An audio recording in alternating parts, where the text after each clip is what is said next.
let's make it our business. A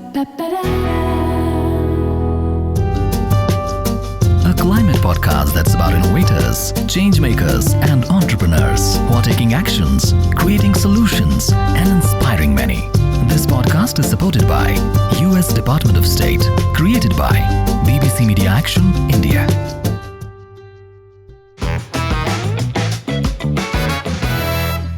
When we think about school subjects, the classics come to mind. But let's see what really gets people excited. Okay, tell me, what is your favorite subject? Physics. It's so amazing how the laws of nature are so precise yet so mysterious. Oh, definitely biology. Learning how nature works is like unlocking secrets of life itself. I've always loved math. It's like solving puzzles and finding the answers to everything.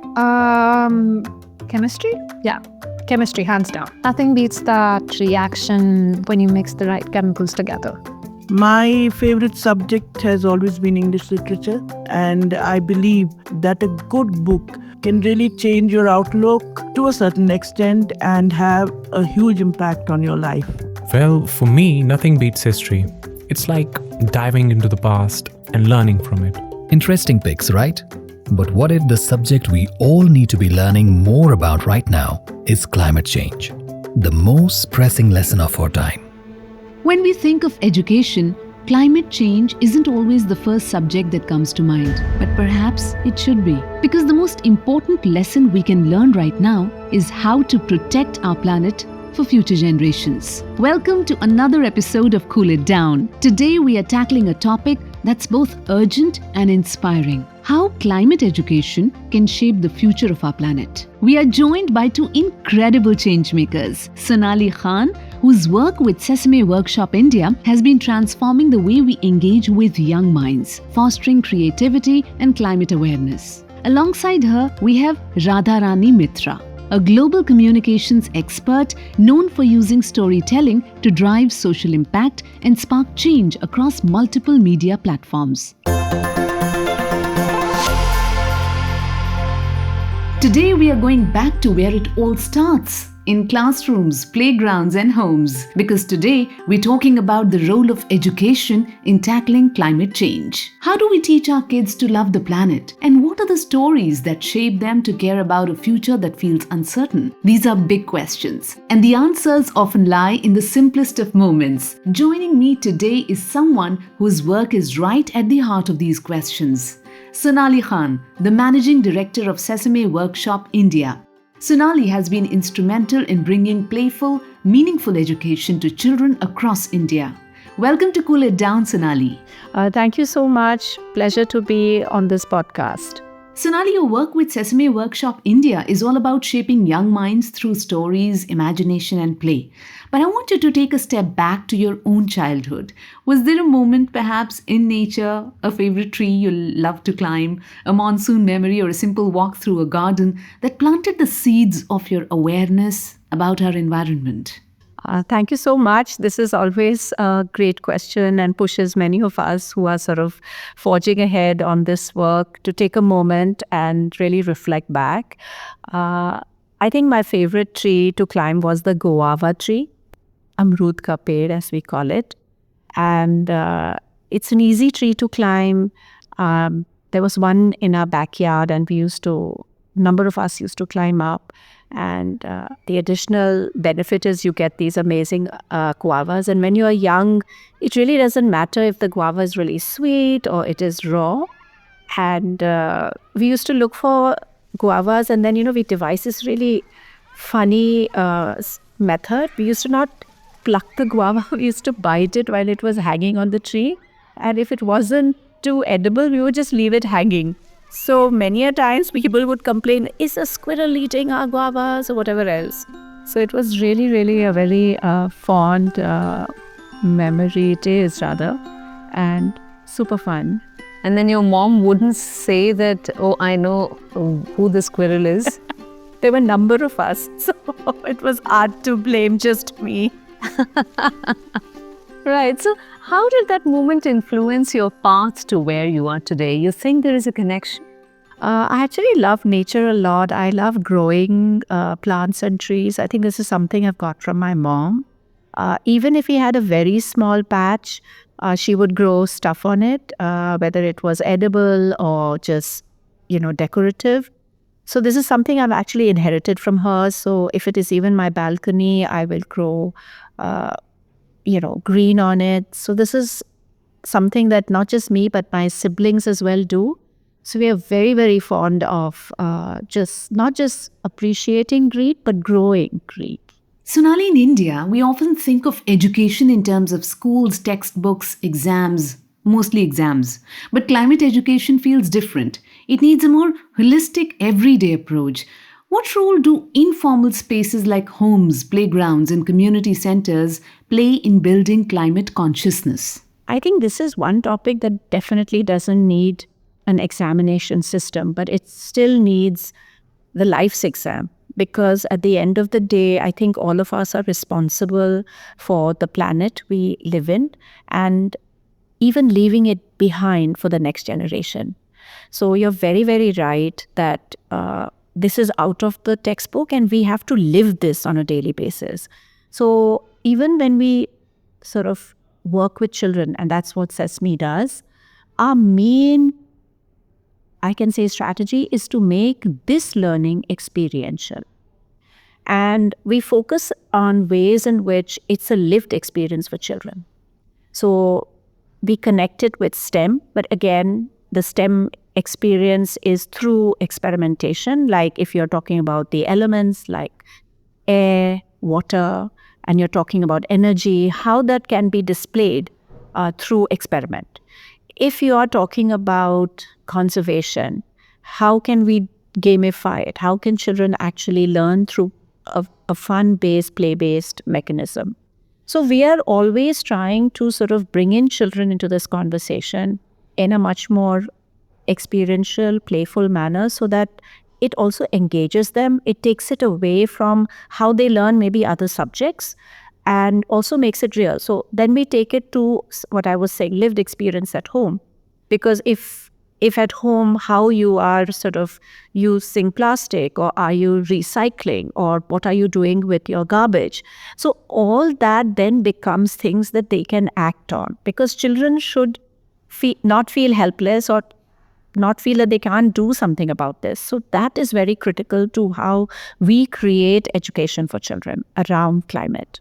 Sonali, I'm curious, when we go to the kindergarten or nursery schools, we have certain rhymes that we would, mug and recite without even knowing the meaning of it.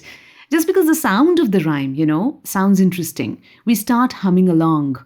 When you do your workshop, do you also use these little cues? Do you have different kinds of rhymes? Can you share like some examples or samples?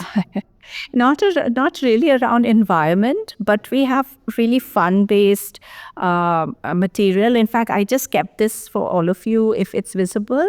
It's absolutely cool book, Hawa Hawai, and in which we have actually, it's a really exciting book because it sort of helps a child go through the journey of understanding wind and when the wind can get sick and then how it is harmful for us. And not just harmful for us, in fact, I'll pull out my favorite page from this book. It's actually harmful for the environment. So I hope you can see this. And then it's asking children really to come up with great ideas on how they can solve for this and what is it that they can do. So again, as Sesame, we are really sort of, and this is so culturally appropriate, like how we have fun. And you can see Hawa Hawai. She's like this amazing wind that blows. And when she falls sick, she actually becomes gray. So I think that's how we sort of really evoke the imagination and creativity of children so that we are able to connect with them. They are able to connect with the environment, they're able to connect with the issue, but also they're able to think of solutions themselves and look at problem solving that they can then try and do in their homes, in their schools, in their playgrounds. And you mentioned that, Hawa Hawai is sick right now, which it is. And we never kind of, we always talk about how we are getting affected, but only if we would befriend nature. I think we'll start caring more about it. What a beautiful way to approach it. Sonali, we know climate change is urgent, but for young children, fear can easily lead to a feeling of helplessness. As you mentioned, that your approaches are very, very sensitive in this regard. How do you balance the gravity of the climate crisis with messages of hope and action? Is there a story from your work that shows a child or a family turning a tough environmental reality into positive, meaningful action, or some experience with the kids that you'd like to share? Sometimes when we talk about little children, we underestimate their knowledge and awareness. So we started this program after doing a research with young children, nearly 10,000 children in the Delhi NCR region. And we found that children were really aware of the climate crisis, of what was going on. And we also wanted to get the solutions from them, like what are the issues that we should be addressing. And most interestingly, the children actually came up with the problem of garbage burning. So it was their felt reality, their felt problem. And they clearly said that, garbage is being collected at road corners and then set on fire. And this was sort of polluting the air. So they came up with the idea of, we should be doing something for this. And whether it was to prevent garbage burning, we had to first reduce garbage and also see how that garbage, what was it. So therein began the journey of a very interesting campaign called Kachara Karo Zero, Bano Planet Ka Hero.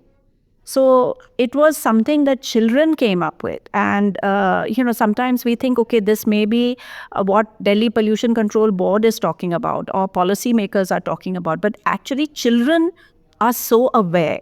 And then we did this, this whole program on waste segregation and what is wet waste, what is dry waste. So children started practicing this at home. They took the message home. And even in school, they started doing vermicomposting, all these kinds of activities which really helped them feel that they were able to do something around, waste segregation, waste management. And that really taught them life lessons, but also gave them that hope. So what you're talking about is that, yes, there is a understanding of the crisis and children can get scared, but within it, how can we really build hope and where children can really be that change actor? Sonali, you have worked for years at the intersection of education, behavior change, and impact. And it seems like there's a lot of room for innovation in climate education, from new teaching tools to skills for a greener future. What are some untapped opportunities you think parents, teachers, or even startups could explore? Because we always talk about how to empower an individual into doing something about it, or if there is a budding entrepreneur tuned in, he or she should get a direction of how they can turn it into their business. We'd like to have some direction from you. What is it that they can do right now to make it their passion, their goal, or even their profession? I think this is super exciting. I think within education, behavior change and climate change, there are a lot of opportunities. I think people are becoming so much more conscious now. In fact, they look at a product and they want to see whether it has been made without harming the environment anyway, or if it is going to be disposed, is it possible to dispose in a far more environment friendly way. So it is really, there is a lot of opportunity in this sort of area. You can create products which are in this pipeline. In fact, when we were doing creating that little environment kit for schools, we had someone who gave us these little herb garden seed packets that were really very, very interesting. So we sourced that. Then while we were sourcing that, we saw that now there were these amazing little biodegradable or environment friendly flower pots with the seed, with the earth to grow a plant. So people are doing a whole bunch of things that are eco-friendly. So in fact, we all the time are looking for eco-friendly packaging, eco-friendly giveaways, There are, different things. Like if you look at corporates, they all look at, can we get eco-friendly bags to put our products and sell them? So I think there is a lot going on, and there are several places in which entrepreneurs can come in and provide for eco-friendly solutions in the marketplace. So I think I'm not saying let's just, stop doing things, but within the marketplace, look at mechanisms of replacing things that are harmful by things that will not damage the nature, and especially in I think in the consumer business. I remember having this very interesting conversation not long back, and we were saying that many of these e-commerce sites, they send products home wrapped in plastic and all of that, and that was a place for real innovation. And now if you see many of those e-commerce sites actually wrapping up in paper, alternative bubble wrap, not the bubble wrap, but alternative bubble wrap, not made of plastic. So I think there is all of that spaces there for innovation and for intervention. Right. Sonali, thank you so much for sharing your insights today. It's clear that the seeds we plant in the minds of our youngest citizens will determine the kind of world they inherit. And for all of us, I think we need to remember climate education isn't just about facts and figures. It's about curiosity, connection, and care. We need to keep that child alive in ourselves so that we have that absolutely real and strong connection with our Mother Nature. Thank you so much, Sonali, for joining us today. Such a pleasure talking to you. Thank you so much. Such a pleasure talking to you. But before we hear more, Dear listeners, you have a role to play in cooling it down. Please share your thoughts and suggestions about this podcast with just a mail away. Cool it down at in.bbcmediaaction.org or simply click the link in the descriptor of this episode. After all, we got to hashtag cool it down. in this episode, we are diving into the powerful intersection of climate change and education. Climate change isn't just a policy issue, it is people's issue, and how we talk about it can shape how we respond to it. Today, we have with us an extraordinary guest, Radharani Mitra, a creative force who has spent years crafting stories that inspire social change. Together, we'll explore how storytelling can spark awareness, drive education, and ignite action. Stay tuned for an enlightening conversation. Welcome to the podcast, Radharani. Thank you, Sayema.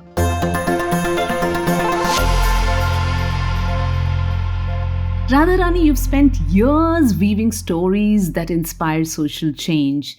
When it comes to something as vast and urgent as climate change, what is it about a well-told narrative that makes people sit up, take notice, and act? Is there a moment from your work that showed you the undeniable power of this approach, and would you like to share it? Sayema's stories, as we all know, have extraordinary power to capture people's imagination and, they work their miracles on people. Oh, yes. They can change not only the way you think, but the way you feel.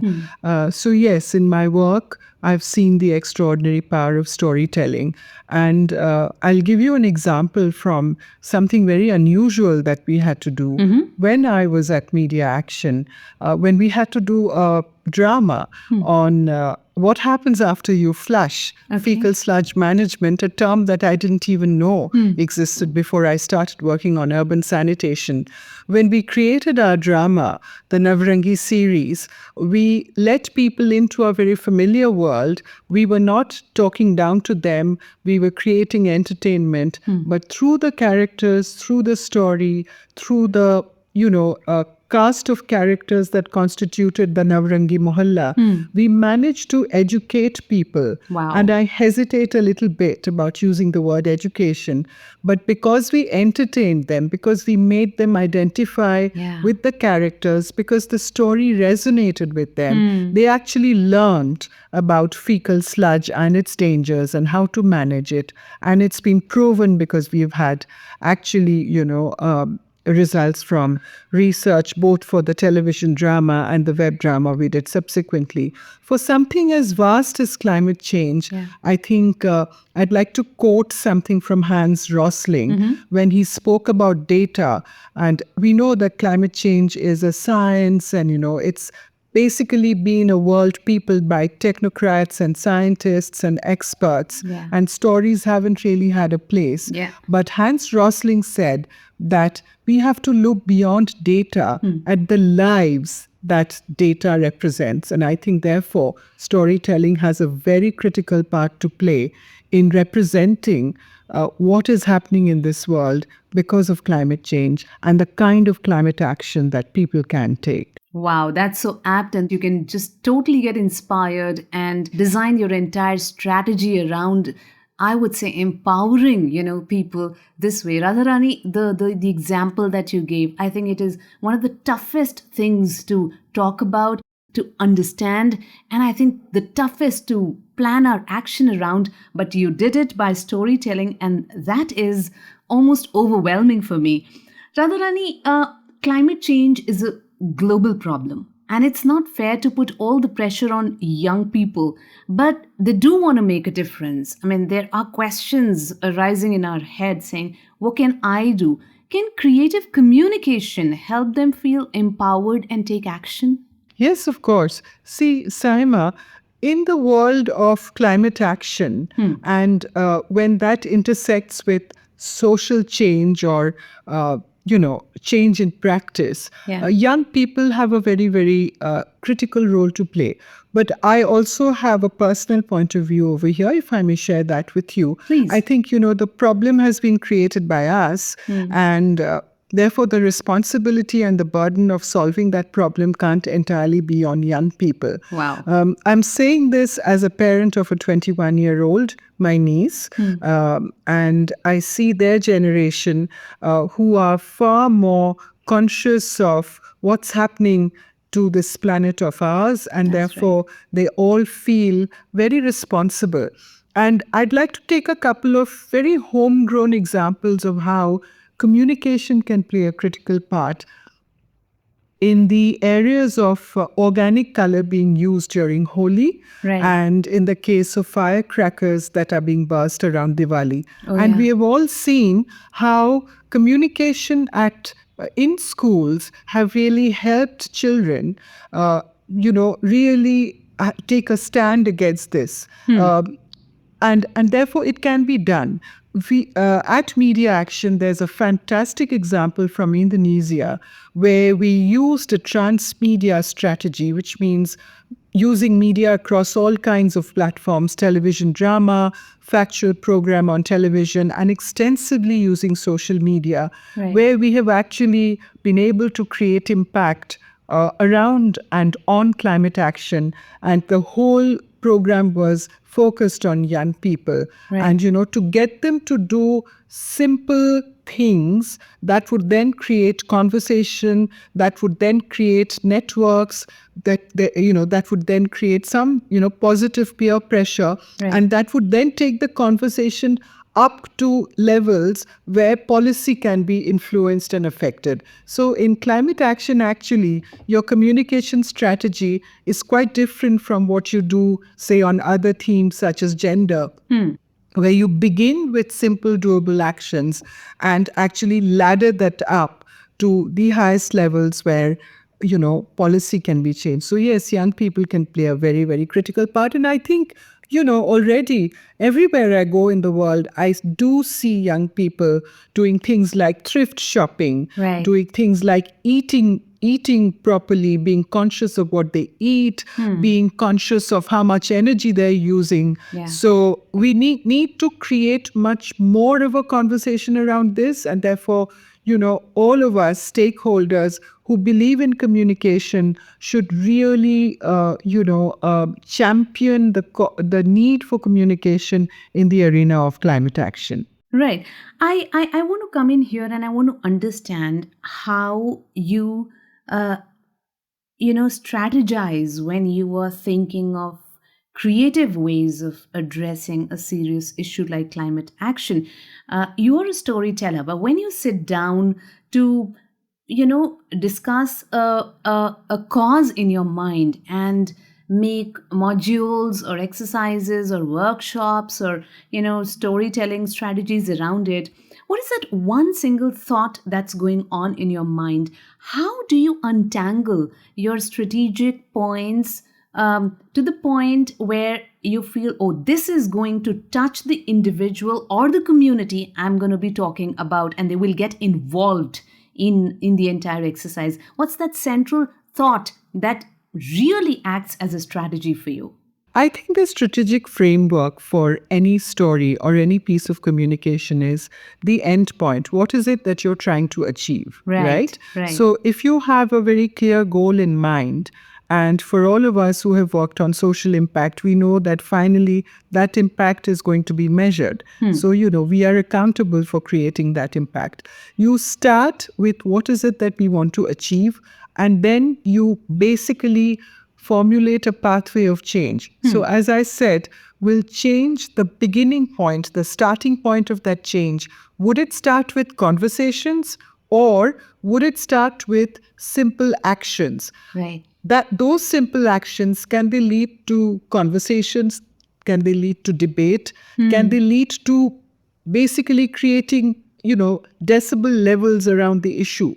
Can we get people to talk about it? Right. Because we know that conversation, debate is often a gateway to action, to practice. Here, That's right. we are talking about, in the case of climate change, the pathway of change starting with simple actions and getting into conversation, getting into those conversations becoming larger, Right. gathering more momentum till they actually ladder up to conversations that are happening at the level of policy, at people who can affect, change in policy that can then further, bring about not only change at the population level, community level, but change at the systemic level. Because, climate change has to be broken down into many things. That's right. And it's not just about what each of us can do, but actual climate change has to, be affected by a lot of policy change, because it's related to energy, it's related to carbon footprint,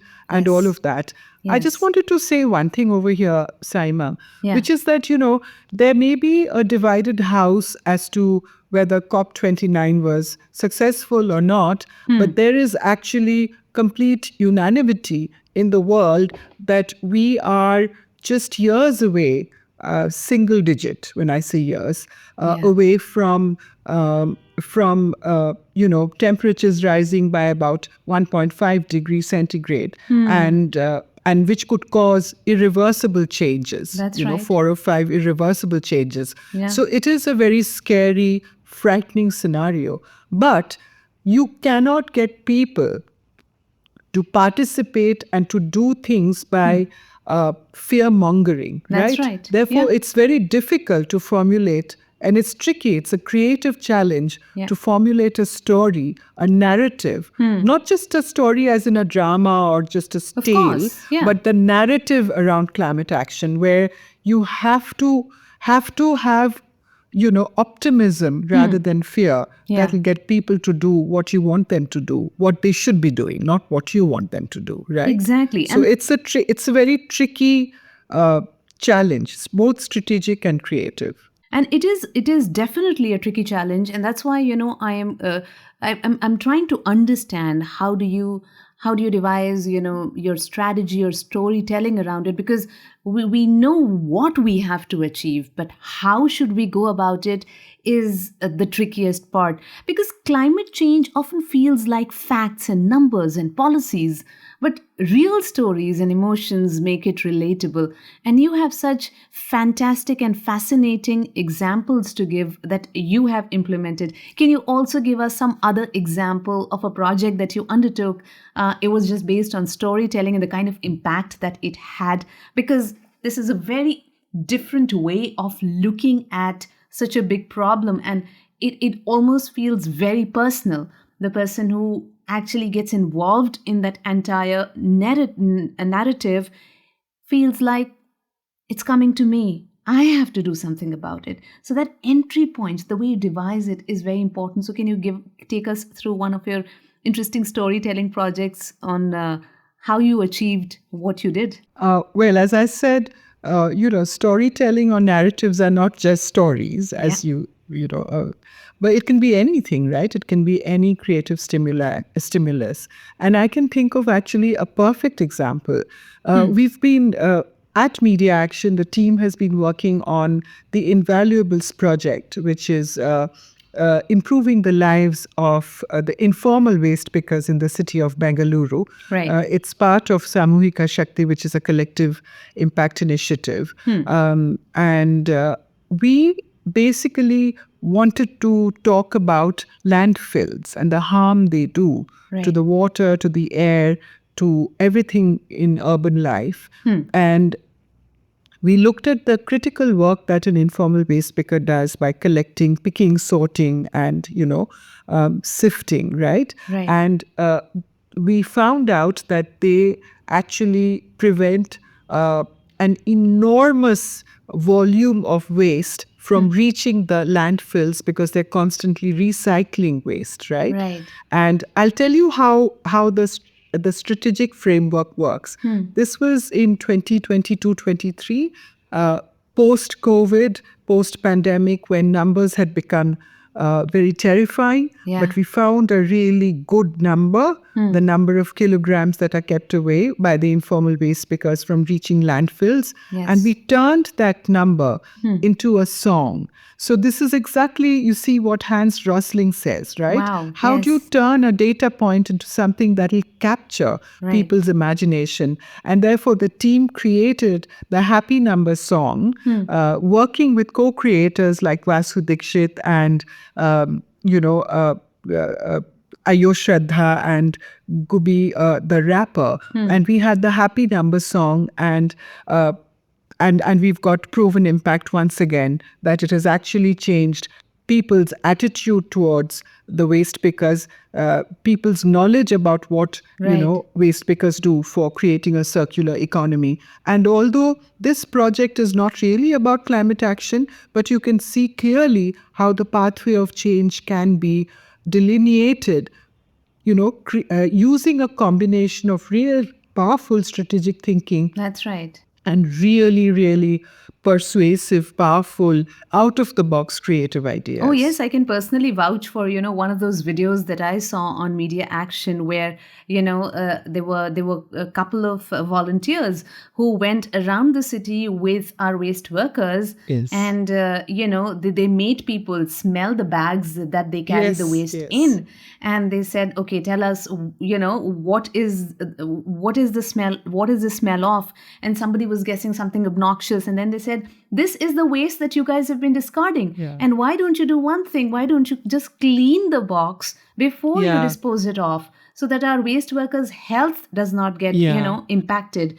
And Radharani, it blew me because I never thought about it, because we all kind of, order food online we just throw the plastic in a separate, and we think we have done the responsibility. From that day onwards, I have been cleaning the, boxes before disposing them off. I made a video and I have taken pledges on my radio show from people that you will not dispose it off. There is somebody's health which is at stake, and they are our, warriors. Yes. So yeah, totally. It's the Wash the Dabba campaign, Sayema, under the Exactly, Invaluables.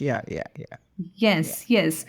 We've spoken about individuals, definitely, but for everyone listening, storytellers, teachers, or anyone wanting to make a difference, how can they create stories that inspire action? Now, here is the creator in you that has to tell us, how can I create stories? If I suppose I want to make it my business, I want to get into the entrepreneurship angle of it all, I should know how to create stories that can inspire action. Where can they start, especially with, big topics like climate education? Right. So, the thing is, once again, stories are about people, right? So when you sit down to think of a story, the first thing you think of is, whose story is it? Is it Radharani's story? Is it Sayema's story? Or is it my my niece's story, right? So you need Right. to have a protagonist whose story you're telling. And if you're looking around and when you think strategically within a framework, you begin with a key insight.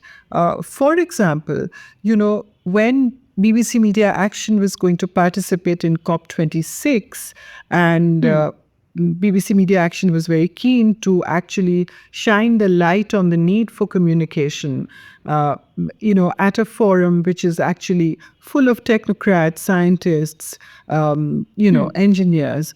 We really wanted to shine the light on how critical communication is. And at that time, I was with the organization, and we were sitting and thinking, how might we do that? And we then discovered in the process of our brainstorming that we actually have really powerful stories from the 3 or 4 projects we were then doing around the work involving climate action. And we then chose the most powerful stories, the most poignant stories, the most moving stories about people from the projects, and we made films on them, which were then shown at COP26, and we've been using them, the organization has been using them ever since. So, for example, the story about a Kenyan housewife who has to walk further and further away from her home every week to fetch water, because the water is drying up all around her. And, she has all the housework to do. She's an entrepreneur in herself, in the sense that she's a livestock owner. She's got a huge burden of, looking after children. And then this burden of walking, longer distances is being added to her daily job list. Or the story of a pregnant young woman who's a textile worker in Dhaka, and how, she and others around her are struggling with rising temperatures. And, her story, her physical discomfort, and, almost like her endangered pregnancy. And then there were other stories. So when you see something like this, then what you're doing is what used to be done many years ago in advertising, when you had a product window, in a television commercial, and it would be called the vivid demonstration, a detergent getting into the warp and weft of the cloth and the dirt all flying away. What you're doing is you're actually doing a vivid demonstration of the impact of that the potential impact of that 1.5 rise in temperature. You're not talking about any science. You're not talking about, rising water levels. All you're doing is actually telling the story of a woman who's really suffering because it's getting hotter and hotter every day.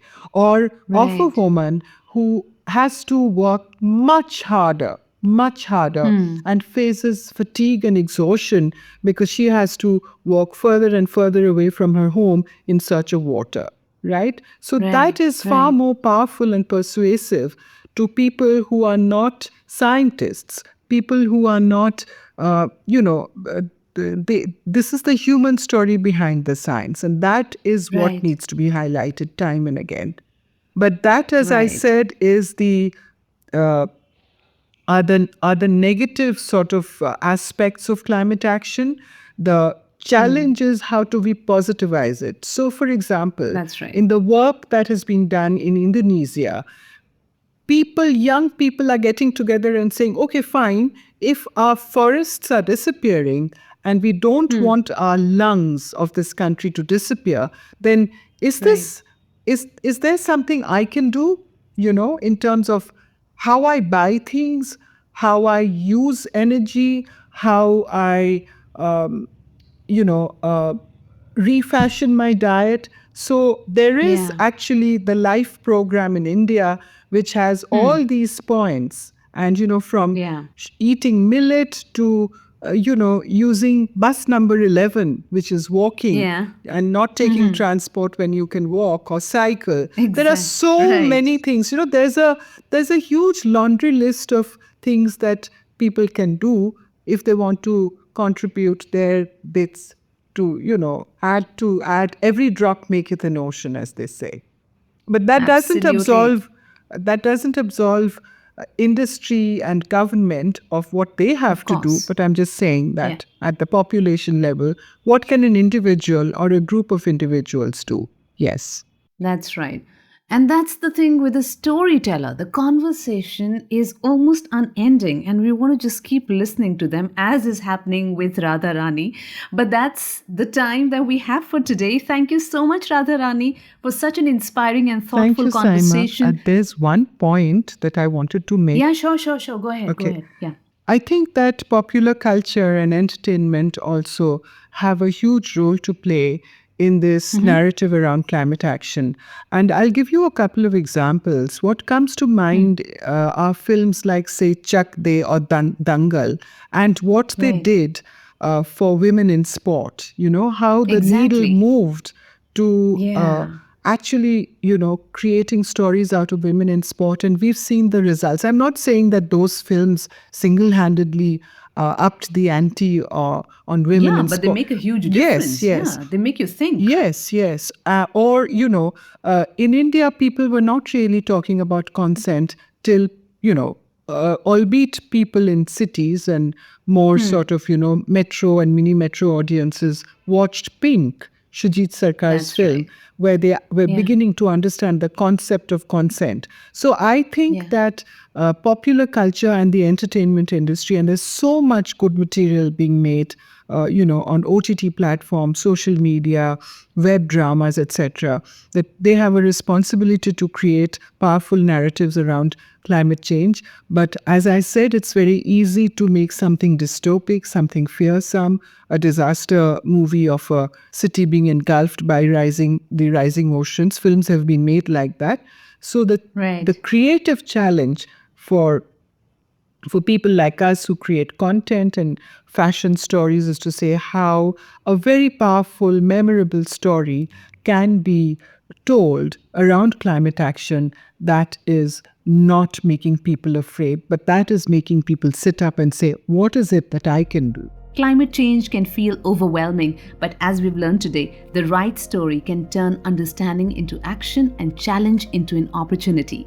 To everyone listening, let's keep the conversation alive, because it's through sharing ideas and stories that we can truly make a difference. Alright, so now we know every story we tell about the climate can spark a change. Education is the foundation of change, but it's not just about schools or policies. It's about each of us asking, what can I do today? Individuals can drive impact by making informed choices, whether that's reducing waste, advocating for local solutions, or teaching the next generation to live consciously. Entrepreneurs have a unique power to create change at scale. Think bigger. What if every business idea solved a climate problem? Entrepreneurs can lead the way with sustainable innovations that are not just good for the planet, but also good for business. The call is simple yet urgent. Use your creativity, your resources, and your voice to build solutions that matter.